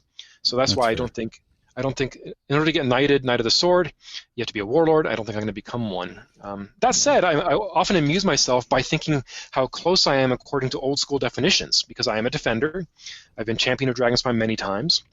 I am a weapon master by mistake. I accidentally won that Burning Lands tournament, and I'm 1 award away from Master Griffin. So I chuckle thinking about that, and also thinking about what a terrible Knight of the Sword I would be, because even the worst Knight of the Sword knows way more about fighting and thinking about fighting than I do. Yeah. I had to reave a fight. I had to reave a tourney, and we had 2 pretty high-level fighters, and they both Simoed, or at least it looked like it. And then they turned to me and said, "What do you think?" I said, "I don't fucking know. You tell me. You just threw 35 shots in 2 seconds." So they're recreating the fight. I went here, you went over, I caught the hip, you caught pommel here, I did this, I came across, and I'm like, I didn't see any of that. Hold on, do it slower. Yeah. They're like, yeah, and it went like this and this and this and this. So it was you won. And I'm like, yep, okay, that guy won. Who did anybody else see that? So I think I don't like reaving. Yeah, that was a lot of. That was Subway and Sir Gillen. Yeah, I was in the other ring reaving at the time. So this brings back something that my Grand Knight discussed at an SKBC a while back. It's Tarjay, yeah. Oh yeah. And oh yeah, him. I don't make any apologies for Toby. But he said something that I thought was really impactful, and something that I very much I agreed with then. I still agree with now, even as the definitions of knighthood have somewhat shifted. We had this recategorization of, because this was around the time when award standardization was coming out. We had this recategorization of how they all work. I like the method that Dragonspine had, where griffins could lead into a sword belt. I like the method where where you could have 2 out of the 3, and the weapon master and defender and warlord and all of this stuff, and it led into a sword belt. And I liked it because Toby was telling a story, and was using Sir Shadow at the time, and I haven't fought Sir Shadow in a very, very long time now. So He may be, one of the greatest fighters that the game's ever produced. At this point, though, Toby was telling the story and said he did not want the system to move to what we now have, where as soon as you get your 10th, you're also a warlord. Because we lose something there. And the example that he used was Sir Shadow. Sir Shadow deserves to be a sword knight. He has proven that he is above his competitors in the certain styles that he is good with. He's good with what he's good with. I hate to boil it down to that, right? But Sir Shadow at that time was not a warlord. And so Tarjay used the example here that that's an important distinction, and that's a good thing to have, because it allows you to have sword knights in the game that are competent, that are have set themselves as above their peers, but they're not. A warlord is a separate thing then, and I wanted to see that for all of the other belts. I wanted to see a warlord equivalency for crown and for flame and for serpent, but instead we boiled sword down to what the other ones were, and I think that was the wrong way to go. Yeah. And I don't know if y'all's kingdom does it this way, but we do split 10th and masterhood up. We do. So they're separate awards, including for warriors. We've had people get 10th level Order of the Warrior and then get the warlord title later on down the road for doing other things. So it's not common, but it does happen. But no, I think that Warlord, the way that it was set up at the time, it made sense to all the kingdoms, and we had to work out compromises to get award standardization through. That was 2007 that happened, and that was the compromise in order to get it to go through. But it also made Warlord the second rarest masterhood, and it also made Knight of the Sword really out of reach for most Amtgarders, more so than other knighthoods are. And I think that's something that modern Amtgard should take a look at fixing. What was the rarest masterhood? If Warlord was the second, what was... Oh, it's Master Owl. Yep. Really? Master Owl is the rarest masterhead, yep, of the latter ones. Wow, I didn't know that. So think of it like this. We've talked on the show before about how there is a pit. The middle of your road to 10 in your masterhood is somewhat of a pit, because generally everyone awards people when they're first starting to make stuff. You almost give them out like candy. Right, yeah. It's a motivational sort of thing. You wore a tabard. Here's a garber. Right. I actually saw one given because someone just went and purchased garb because they wanted to be in garb and in character, and they were like, "Hey, first garber, thank you so much for doing the thing." Sure. And on the other side of the chasm here, you have your 10th and your 9th, your 8th, and those are fairly well established in most kingdoms too. You're doing some big thing, yeah, and you're getting those. But there's this whole block in the middle there where that doesn't get awarded very well. Now, boil that down then to Owl, where a lot of the stuff you're doing is more expensive. And I hate to just make it a money thing, but at least in part, I feel like that's what's happened here is that, we have some people that are brilliant craftsmen that have played our game over the years, but not all of them had the discretionary funds to pump into putting out something that someone would look at and say, this is Master Owl quality. That's fair, yeah. Yeah, I would agree with that. And I think part of it is also that Dragon can sometimes be a bit of a catch-all. That also, I wonder how much that played into it. Like, they got a dragon when maybe they could have gotten an owl or... Yeah. Well, we see the same thing with roses and lions and I guess these days Orders of the Crown as well, that there's going to be, which one do we give? How do we make sense of things? Or smiths. I mean, how common are smiths when people are getting lions and roses instead of smiths that they should be getting? Yeah.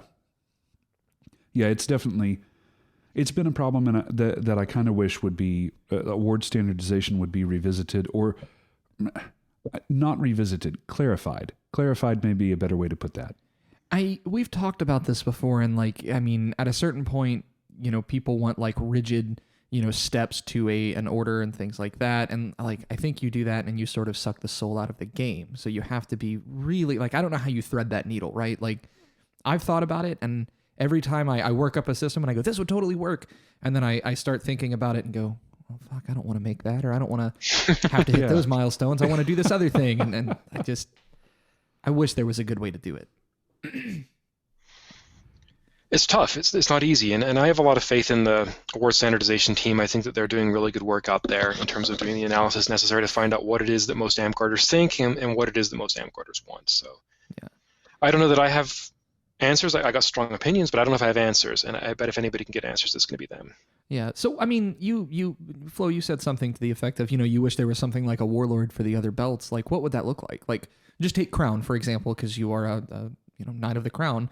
What does a Crown warlord look like? Or I don't know what you would call it. What would the equivalent position be? Yeah. Well, Randall touched on this earlier. So Randall continued doing offices and things like that. He had fun reign ideas after he got his belt and did a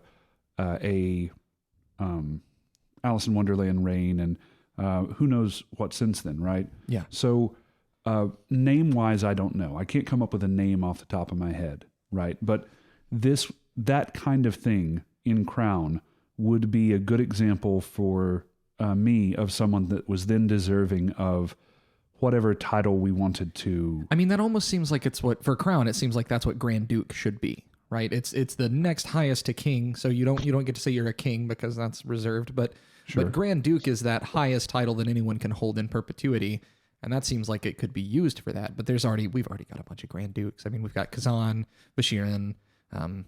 Those are just the two I can name. Kingdoms kind of hand that title out as you've served a couple of times as king or a couple of times in office, and so we feel that you're deserving of this. This would need to necessarily be something different, but you're right. It's kind of along that line. Randall, do you have any thought on what something like that could look like? Or if it's even necessary? Yeah. That's a really good question, and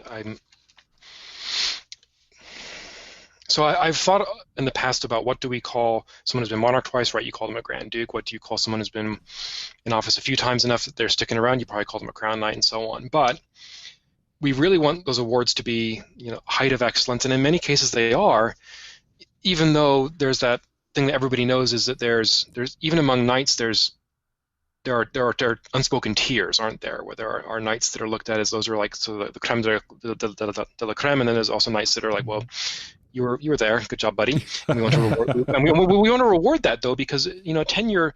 I don't think tenure should merit necessarily knighthood, but I think that somebody who's working hard on the game for decades, what do we call that person if not a knight? So it's hard to figure this stuff out, right?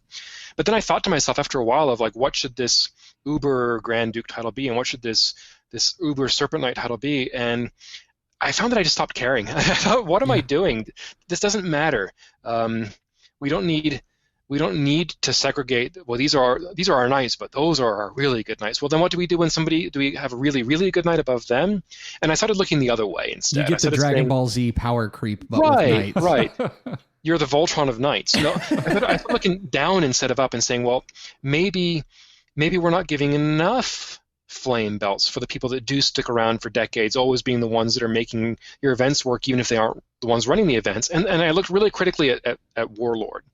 The idea of Warlord being you're a sword knight, but the Warlords are I like that sentiment, but I am also concerned that if there was a time to do that in Amtgard, it might have been 20 years ago. Doing that today, to me, would feel like looking at all the people saying, hey, we would really like to make Warlord accessible to women. We'd like to make it accessible to fighters who aren't the ones winning 4 tournaments over existing Warlords. We'd like it to make it accessible to fighters who are still pretty good, and saying, yeah, we hear what you're saying. We're going to make it even harder now. I feel like Amtgard will survive having Warlords who aren't as good as current Warlords. I think that it's one of those things. It's like every other belt, when I need to go to a really, really good artisan, I'm not necessarily going to pick a random serpent. I'm going to go to the people that I know are good at what I need to know. And I think that Warlord can survive that same dynamic. So I used to very much be in the mindset of, no, we need to make these more elite, more strict, harder to get. We want to make sure that, imagine every night a Goldcrest, right? But the more I think about that, the more I feel uncomfortable with that idea, that I think it hurts Amtgard more than it helps us. Yeah.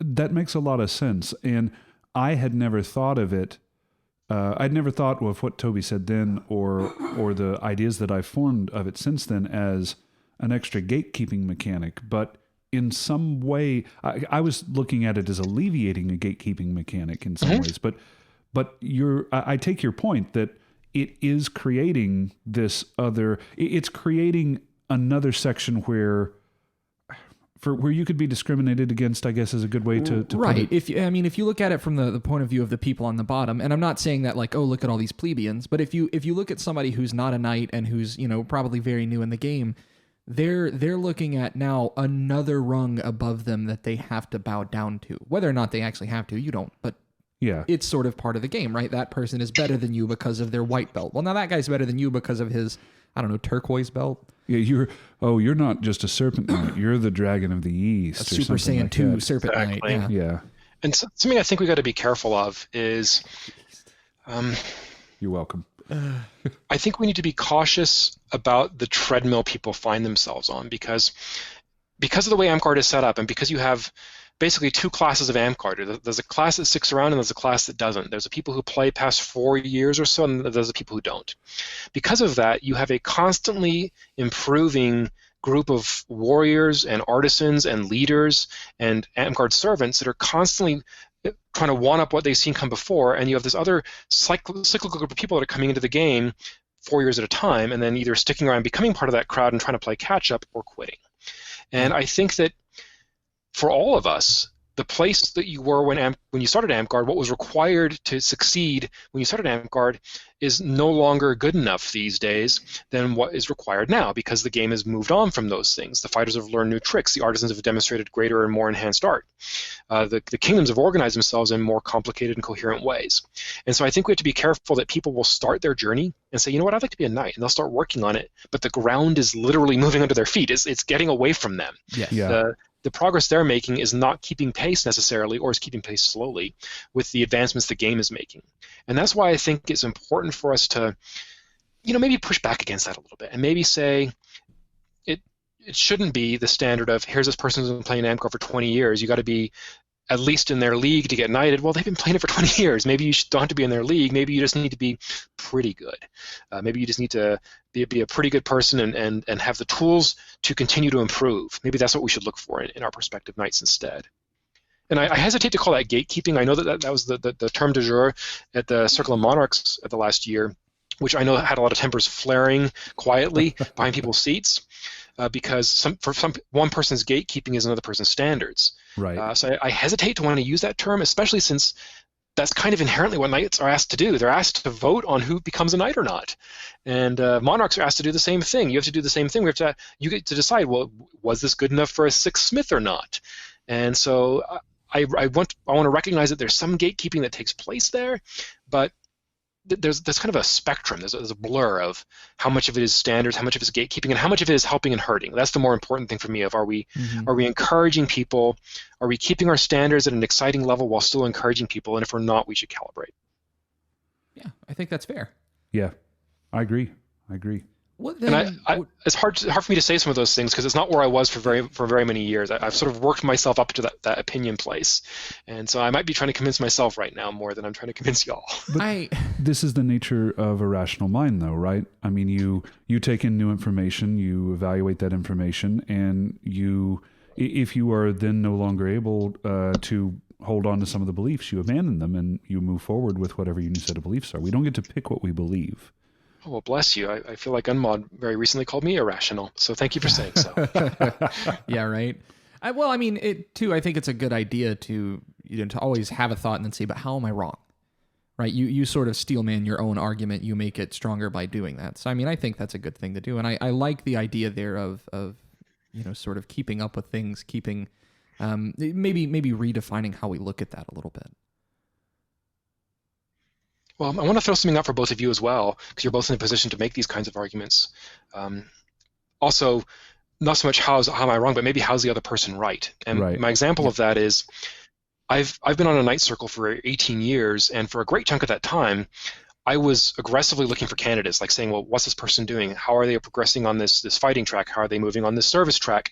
And I'd be apprising the night circle of that information. So I was like a historian for our circle, a keeper of information, because a lot of the other knights, I don't know if you all see this happening in your circle, don't necessarily do that. They'll pay attention when a vote comes up, but might not be paying attention in the interim period. So when I would not be the one advancing a candidate or arguing in favor of a candidate, there would frequently not be a lot of people arguing in favor at all. They would just come up, cast a vote, and then check out. So something that I tried to do, because those people, if they get yes, are going to get added to the circle. Something that I would try to do in my capacity as either a monarch making the decision or as a knight casting a vote on the decision is for people that got that yes vote, especially people that I cared about, especially people that I had voted no on but that I cared about, if I noticed that, hey, nobody's actually saying why they should get knighted, they're just asking us for a vote, I took it upon myself to be like, well, I'm going to be the one to say, well, you know what, I voted no, but look at all these things this person has done. Look at the reasons to vote for them. And so that at least that argument had been made by somebody so that they either got a good case or if they do get a yes vote ultimately or get knighted over a no vote, they would join the circle and see the positive things that they had been knighted for mentioned. Yeah, I mean, that's the thing. You come into the Night Circle and, now that everything's on Facebook, you get to see the discussion that happened before you came in. Mm-hmm. So that might be good for them to see and maybe kind of humbling in some cases. It can be. And something, by the way, I stole from Casca is something she does on her Knights meetings is because she didn't like the secrecy of it all. So whenever she would cast a vote on a candidate, she would immediately call that candidate up or go talk to them and say, hey, we just voted on you, and here's everything I said, so that they heard it from her first. So I heard that. Smart nowadays. I thought, that's brilliant. So now whenever I say anything on the Night Circle about a candidate, I open up Messenger immediately and send the person a comment saying, you were being discussed. Here was my vote. Here were my statements. I'm open for questions. I mean, how can you expect them to improve otherwise? Oh, yeah, absolutely. Yeah. Or if nothing else, avoid the game of telephone that is toxic. Yeah, that's happened in our kingdom recently a few times with a few players. This guy got turned down. Oh, well, here's the shitfest that happened, and it's always nasty. And it's you, just like every telephone game, you run into some information that is, I won't even say intentionally misrepresented. I won't go so far as to say that. It's just that some context along the way necessarily is lost. Yeah. And that can be worse than someone that is purposefully trying to misrepresent something, right? Yeah, absolutely. I want to say I appreciate your differentiation there, because I think that there are plenty of toxic spaces in Amtgard, and I will even see that there are some night circles that are toxic spaces too. But I think by and large, night circles and Amtgarders that are trying to be volunteers and run their organizations are not doing that kind of stuff on purpose. I think that it is mostly what you're describing, where information is lost as each communication step takes place, misunderstandings accrue, and then suddenly people are upset with each other. So I think that differentiating honest miscommunication from toxic communication is really important, because it gives people an opportunity to say, well, how can I improve my honest communication? How can I hurt fewer feelings and make people feel more comfortable playing this game? Yeah, we've talked about it. We've talked about it before, especially in some of our earlier episodes. That I think that sometimes the people that have been in office for a long time and have been around the game for a long time forget that learning to communicate is a skill. It requires practice. Yeah, and it's a skill that you can lose, by the way. Yeah, you can. You mess it up quite a bit while you're learning. You can lose it and begin messing up again. And even when you're good at it, you still do stupid things. We all make mistakes, and believe me, there is no one on. I'm currently our GMC. Okay, there's no one on the circle right now that does not regret something that they've said, something that they've done at some point in Amtgard. But because our kingdom has grown up now a little bit, there's this tendency to where we didn't get this chastising. Maybe that's a bad word for it, but we didn't get the negative feedback because all of us were messing up, right? Yeah. Now you have these people in there that are, oh, maybe we don't let this person run another thing for a long time because they messed this up, and the thought has to come back around to, we did a lot worse. Yeah.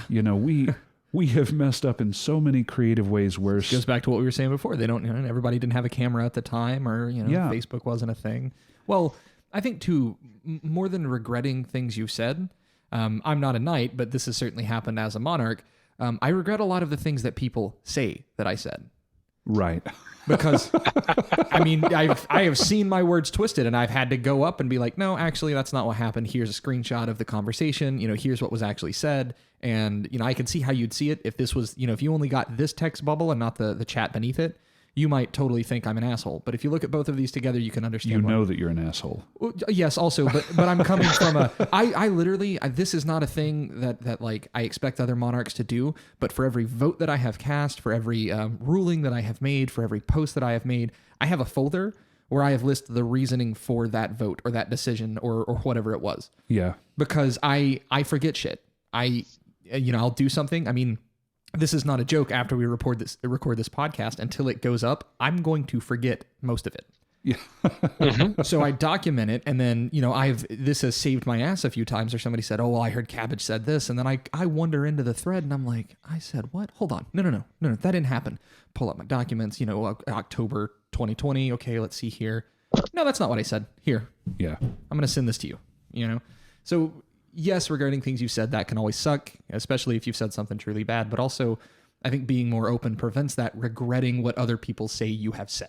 Well, and one other thing that I learned from Randall early on, too, this was again another ESAM story, was sometimes the best thing you can do is just show patience. And I know that when you came in as my man-at-arms, you and I had this conversation where... The best approach, I feel like, there's very few things in life that you have to respond to that night. It will come up, especially when you're in office, that there is something that you need to do. Mm-hmm. But Randall would do this thing, and you talked about this earlier, I think too, Randall, where he would just not respond and would come back the next day or something like that. And I very much stole from that. How I look at continuing conversations. It allows you to kind of, from a completely selfish standpoint, it allows you to kind of recapture the control of the conversation and the flow of the conversation. But from a more practical standpoint, it lets me not angrily post what I was thinking and calm down and say, has this person said something that makes sense? Have they put forth a criticism that is legitimate and needs more consideration than I might give it if I just respond right now? Well, I think it's healthy too, and I think it's healthy for office holders. At the time, my philosophy was based on instant messenger of, hey, it's a message. I can respond to it when I have time to get around to it, and that's where everything came from. But modern Amtgard has taken that into an even better direction. You're seeing officers all around the game have office hours, where they say, and they mean that for when they're available on the internet. And they say, if you contact me outside these office hours, you're going to wait. And people just know that up front. And they also know that if you want to have a live conversation, I'll be available during this time if someone doesn't already have me. And I think that protection of your space and time is really healthy for Amtgard office holding, because one of the things, again, back to Facebook, one of the things that it does is it monopolizes your time.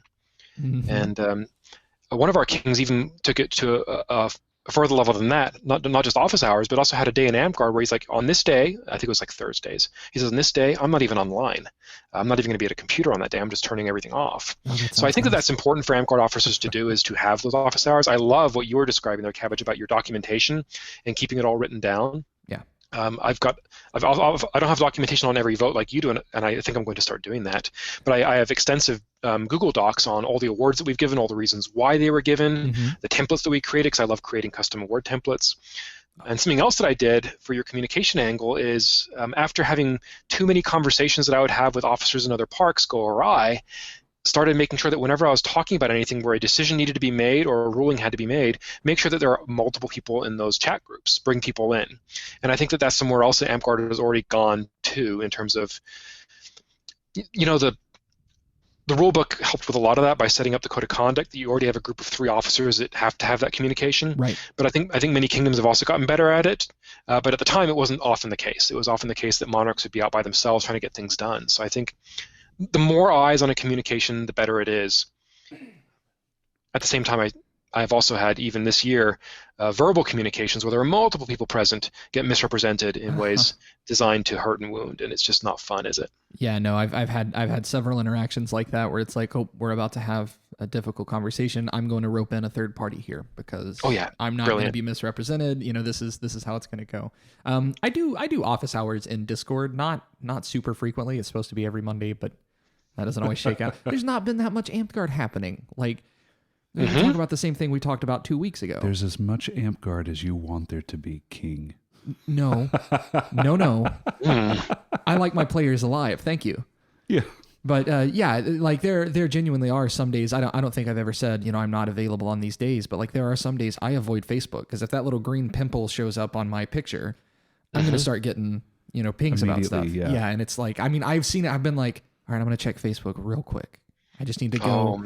I need to go like my fiance's post or she's going to explode. Okay. Facebook, go. And before I can get to it, it's like ping, ping, ping, ping. Oh, no, God, no, stop. I like it and I get out. I'm like, I didn't read it. It still shows as delivered, not read. And I'm like, okay, cool. I'm probably safe. Yeah. Something I did in, February or January of this year is I turned off notifications on my phone. And prior to that, of course, left a whole bunch of Facebook groups because I was no longer in an Inner Kingdom office. But that was nice. But turning off notifications on my phone was like a night and day situation. Now it's only when I want to go see Facebook do I get to go see Facebook, which is still a lot, but it means that I'm in control of it. So yeah. So we've had some really, really good conversations on some leadership problems, maybe delving a little bit into Amtgard ethics, or lack thereof in some cases, and different ways that we've approached that and you've approached that. I want to change gears for just a moment. One of the things that we love to do here is we love to have a little bit of a story session. And so you've been in the game for quite a long time. Not counting your 3 years, you and I have actually, this is it 24 years for you now? I said 3. I'm at my 20-year mark. Because 2000 is, you were talking about when you got back in, and that's when I first started, was 99, 2000. So you've had a lot of time to accrue a lot of really good stories. Are there any that, one, you would like to share with us, and two, that the statute of limitation has been met on? That's not a thing. That's never been a thing. Oh my goodness. They can be fun or funny. There's a lot of statute of limitations. My goodness. Have you ever seen? Actually, I have a question for you, and maybe this will help out. Have you ever seen somebody? There's this thing about like the first day of clan, people always get hurt. Have you ever seen something like that? Lyndon mentioned that. Yeah. I don't know that I've seen people get hurt the first day. It seems to be like after a few days, the injuries start to accrue. Okay. I guess there's always been that one person who maybe hits it too hard the first night of the event, and then has to be driven off site because they got hung over. But no, not too often. Not too often. Okay. Let me go ahead and I'll give you 2 stories. We'll leave you with 2. Okay. One's a sad story. The other's a happy story. And maybe I'll do the sad one first because it's kind of a cautionary tale. Okay. So Snicker Furfoot was a friend of mine when I was a teenager. We were in the same fighting company together. I joined Amtgard in '92, and I formed a fighting company that I was super excited to be running because I flipped through the rule book and I looked at all these awards, like because Kapor had all the knighthoods in them and so forth. And I thought, well, I'm never going to do those things. I'm never going to get elected or make stuff. I'm not good at that. I'm never going to run events. Little did you know.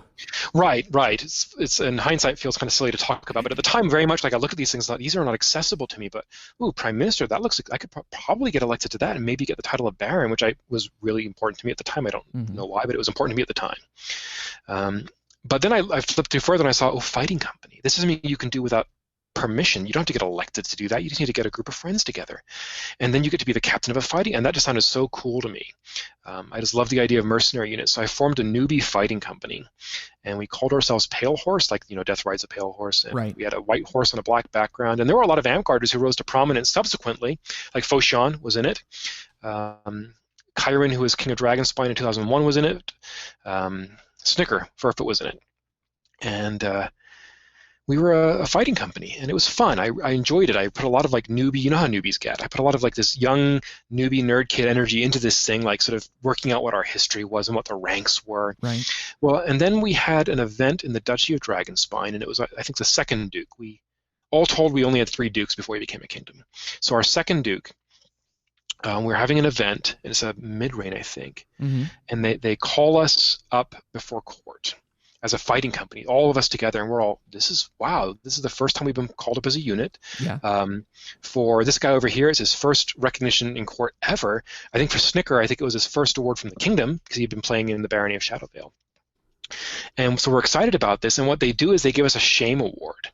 Oh, they give us an award called the Order of the Litterbug, because they had determined that, we're a bunch of kids. We're a bunch of kids and people who don't drink. They had determined that the Bud Light containers that were left at the park were our trash, and so they wanted to stop us from trashing the park, and so they gave us this award in front of court. Obviously, it was not us doing it. So Right. Not only was it humiliating, they were also lying about us, and I had a bit of an emotional snap at the time. Walked outside, just cried a whole bunch, decided I was quitting Amtgard. I didn't quit Amtgard for that reason, but I decided I was done with all of it. And it was kind of Wheelock, some of you may know, Wheelock who talked me off that ledge. Yeah. And to an extent also Blackthorn, who's now plays out in Westmarch. But it was just humiliating and awful. And for me, that was a formative moment in terms of, if there's things you want to fix in Amtgard, it's not by calling people up in front of court and humiliating them. And I've seen people sort of have that feeling sometimes that that's what they want to do, and whenever I've seen it, I've done my best to stamp it out, like, no, you don't do that, and you especially don't do that to kids. No. It also really sharply colored the way that I feel that Amtgarders need to treat kids in Amtgard. You need to make this an experience that is joyful for them, not one that is embarrassing. So that was my story there. I remember telling that story after I was a Grand Duke I don't think I was a knight yet. Maybe I was a knight. I was a knight because I was wearing a white belt that somebody had put my newbie fighting company symbol on. We disbanded the company after that, by the way. It fell apart. Oh. But I remember telling that story in 2002, 2003, around a campfire, and it was dark. It was dark at Gathering the Clans. I couldn't see who was around the campfire, and I thought I was just telling it to like 2 people. And when I was done with the story, I heard some voices speak up, and there was like a crowd of 15 people that are gathered around to listen to this story. And one of them was a pretty good friend who became a squire of mine afterwards. Was like, I've never heard you tell that before, because I hadn't. It was just such a dark memory. But go ahead. I was going to say positive that comes out of that. Like, this is the second or third time that we've had a story that involved Wheelock, who is in our kingdom now. Yeah. And that they were working as this positive force in there. In this case, to kind of calm you down and get you refocused. The one person can make a difference, guys. One conversation sometimes can make a difference. Yeah, absolutely. My goodness, and Wheelock has made a difference in so many of our lives. She was like a mother figure for us at our park. She's wonderful. And one of my quick fun stories is about Marcus the Mad, who's her husband. We got him knighted. We got him knighted through a couple of ways. First of all, he had multiple personas, and people were avoiding giving him high-level roses by splitting his roses up between his personas. No. Because he's a goof, he's a goober, right? But anyway, I said at one point, you know what, I'm king, and I just added these numbers together, and it looks like it's 14 to me, so I'm making him a Master Rose. Bam, and did it. And then in a subsequent reign, I think maybe, was it me? I think it was either me or Azrael Jade, who was monarch at the time. It might have been me. And we were trying to get him knighted, so we called the knights together, and I thought, there's just no way they're going to vote on this. There's no way this is going to happen. And Wheelock walked up to me. She says, I'm not going to be present for this vote because I know how these things can get. I don't want to lose my temper or get upset when I hear people's opinions. I'm going to walk away. Yeah. And frankly, that's the best advice. If you have a spouse in Amtgard or a significant other, do not participate in even the discussions. Don't say a word when they're up for a vote for knighthood. Otherwise, you'll just lose your mind. So she walks away. And I go to the Knight Circle, and I pitch the vote, and it becomes pretty apparent early on that there's some I'm kind of naive, but it seems like people are pretty willing to vote yes on this candidacy. And I'm thinking, what's going on here? And it ends up being like a 2/3 yes vote, 2-1. The yes vote Marcus the Mad. And I'm just blown away. I don't get it. Well, subsequently, there's another vote that takes place where it looks like people might have been being nice about the first vote in hopes that the second one would pass. It did not. But that's something that sort of came out afterwards. I thought, well, that was weird. Then I walk up to Wheelock, and she's sort of downcast, and I'm looking at the ground, and I say, well, it went. And she says, well, don't tell me. How bad was it? And I says, it was like, 7-3 in favor. she just lost her mind. And so we knighted the goofball. So that was a fun thing that we got to do. He was also, if I recall correctly, he was also Pale Horse and my regent the first time I was king. So the fun part that comes out of the Pale Horse story, that newbie company story, is that I get elected king in 2000 by a very slim margin. I win by 1 vote. Again, be nice to people, Wow. especially the people who are on the outs in Amtgard, who feel like they're not included. Make them feel included. And I found everybody that was not feeling like they were included, and they all voted for me over the popular candidate that everyone assumed would just win. It caused a panic, as you might expect in the kingdom. They're like, holy crap, how did this happen? Yeah. But then I get guard tunics made, and my newbie company is in the grave by this point. So I use the heraldry from my newbie company for my guard tunics. Mm-hmm. And so that was my win. Yeah, you get to kind of return the favor a little bit. Yep. That's awesome. Well, goodness, we've gone almost 2 hours. Looking at an hour and 50 minutes or so. My goodness. Yeah, well, these usually run pretty long. We try to cap at 2 hours. So okay. I think this is as good a note as any to leave on. Do you have anything you want to plug or anything that you're working on? Give it a shout out here, man. Oh wow, what do I want to plug or that I'm working on? Let me plug something for someone else, because I've loved doing this conversation, because for me, Amtgard has mostly been board meetings and being checked out because we're not playing at the park. So I've loved getting to talk about these things. Let me plug something that someone else is doing. Okay. And that is, if you're free on Wednesday nights, go to the Dragonspine Facebook group and look for the Kingdom of Kodiak that our king, Kodiak, is currently doing.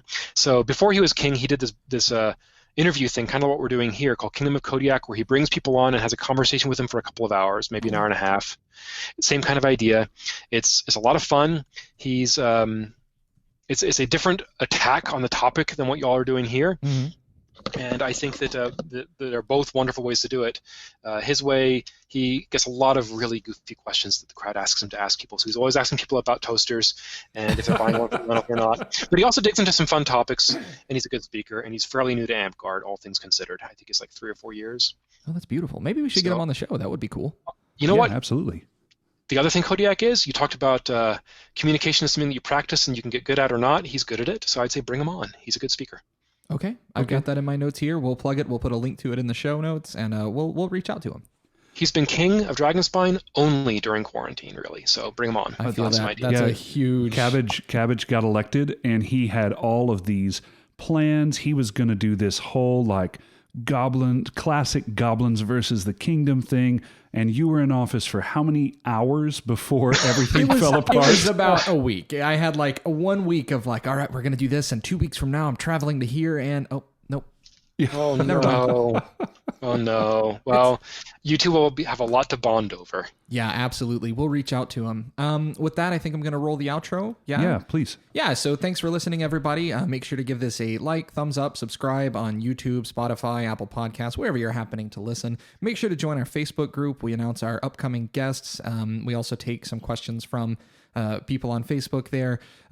Just wherever you're at, give us a follow. It helps us out quite a bit. Thanks for listening, everybody.